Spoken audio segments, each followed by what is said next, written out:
In 2025, many of us are thrilled about the 2025 Toyota Land Cruiser, which we're delving into today. Let's address a few issues first, though, before we get into the good stuff. First off, not everyone is really happy with Toyota's new TNGAF platform, which the Land Cruiser shares with the Tundra and Sequoia. Despite a 16-year gap, the most recent Tundra found it difficult to compete with other trucks, and the Sequoia lacks both passenger and cargo room. This naturally raises some concerns regarding the performance of the Land Cruiser. The fact that no one has actually driven this new Land Cruiser yet should also be taken into account. Performance in the actual world is yet unknown because all we have are some high-quality pictures and specifications. In addition, the Land Cruiser name is highly hyped. Some enthusiasts are asking whether we're losing out on the authentic Land Cruiser experience because Toyota isn't delivering the entire 300 series Land Cruiser to the United States. Let's now discuss the fascinating specifics. Riding on the TNGAF platform, the 2025 Land Cruiser has a distinctive style that was somewhat influenced by the new GX3. The same 2.4-liter turbocharged hybrid 4-cylinder engine that powers the 2017 Tacoma powers this vehicle. This vehicle will be referred to as the Land Cruiser Prado worldwide, with a 112-inch wheelbase,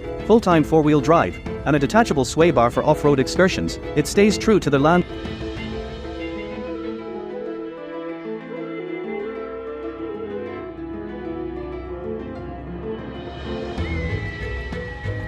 Cruiser's tough heritage. The new Land Cruiser is a significant improvement inside. Compared to the $85,000 model I purchased a few years ago, which had a rather antiquated design, this is a significant advance. The finest thing comes next, the beginning price. According to Toyota, it will be in the mid-$50,000 range, which is a pleasant reduction from the $85,000 price tag. The 2025 Toyota Land Cruiser appears to be an excellent off-road vehicle that won't break the bank when compared to other alternatives like the sluggish and expensive 4Runner, the luxury-focused Grand Cherokee, or the smaller Bronco.